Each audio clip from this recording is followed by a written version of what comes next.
बांग्लादेश भारतीय उपमहाद्वीप से घिरा हुआ एक देश जो मूलतः इतिहास में भारत का ही अभिन्न अंग था। समय के कालचक्र ने उसे एक स्वतंत्र राष्ट्र का दर्जा दिया, परंतु यह देश समय समय पर केवल अपने आंतरिक संघर्षों के कारण ही चर्चा में रहता है। सन 71 में बांग्लादेश बांग्ला अस्मिता के नाम पर पाकिस्तान से अलग हुआ था, पर आज पुनः बांग्लादेश पाकिस्तान की राह पर निकल चुका है। पाकिस्तान की ही तरह बांग्लादेश में भी अल्पसंख्यक पिछले कई वर्षों से भय के माहौल में जीने को मजबूर है। वहाँ हिंदुओं और ईसाइयों और साथ ही बुद्धिस्ट समुदाय के साथ कैसा बर्ताव किया जा रहा है, इसकी जानकारी प्रतिदिन मीडिया और सोशल मीडिया के जरिए पूरी दुनिया तक पहुँच रही है। अल्पसंख्यक वहाँ पूजा करने, नौकरी आदि अपने प्रतिदिन दिनचर्या में भी भय में जीने को मजबूर हैं। ये सब ठीक उसी पैटर्न में चल रहा है जैसे पहले पाकिस्तान में चला करता था। बांग्लादेश की सड़कों पर जब्बा करो जैसे हिंदू समुदाय के लिए नारे आम है। वहाँ पर कानूनी तंत्र पीड़ित से ज़्यादा आक्रमण करने वाले सपोर्ट करता दिखाई दे रहा है, क्योंकि भाई साहब वो उम्मा का सवाल है। क्योंकि चाहे पुलिस हो या आम इस्लामिक व्यक्ति, काफिरों को बचाकर उन्हें जहन्नुम में थोड़ी जाना है। अगर अल्पसंख्यकों को प्रताड़ित करेंगे तो जन्नत में 72 कुंवारी हूरें उनके इंतजार में बैठी हुई है। चिन्मय कृष्णदास, हिंदू साधु जिसने बांग्लादेश सरकार के दिल में डर पैदा किया हुआ है। चिन्मय कृष्णदास ब्रह्मचारी गुमनामी से निकलकर बांग्लादेश में हिंदुओं के निर्विवादित नेता बन गए हैं। अपनी रैलियों में लाखों लोगों को शामिल करने के बाद साधु ने कार्यवाहक सरकार के दिल में भय पैदा कर दिया है, जिससे उन्हें एक विवादास्पद राजद्रोह मामले में गिरफ्तार कर लिया गया है। यहाँ साधु के बारे में अधिक जानकारी आपको इस वीडियो में मिल जाएगी।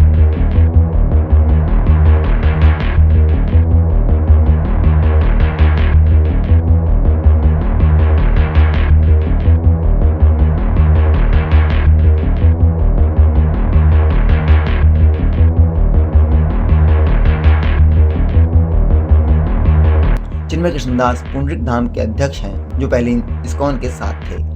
दास ने हिंदुओं के अधिकारों के लिए आवाजें उठाई। हसीना शासन के पतन के बाद प्रमुखता हासिल भी की है।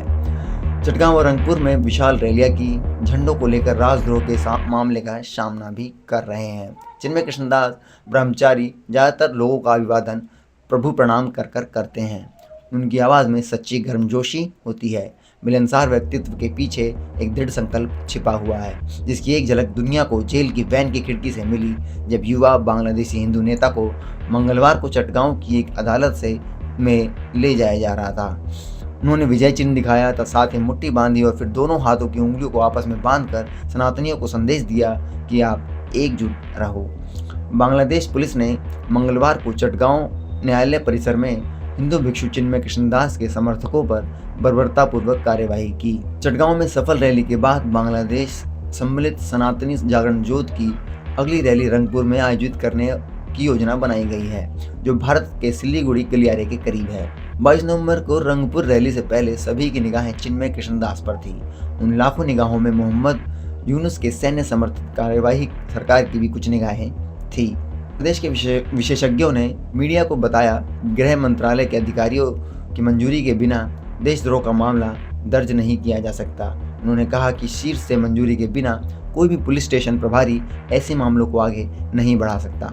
रंगपुर रैली से एक रात पहले दास को गिरफ्तार करने का प्रयास किया गया।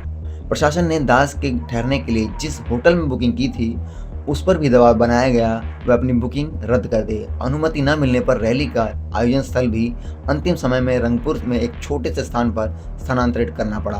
बांग्लादेश में सनातनियों की स्थिति का अंदाजा आप इसी बात से लगा सकते हैं कि वो अपने लिए एक होटल का कमरा भी नहीं बुक कर सकते। उन्होंने आगे कहा कि उनके द्वारा झेले जा रहे दमन के बारे में किसी और सबूत की जरूरत है ही नहीं। रंगपुर रैली में भी लोगों की भारी भीड़ उमड़ी, लेकिन प्रशासन ने लोगों को आयोजन स्थल पर पहुंचने से रोकने के लिए हर संभव प्रयास किए।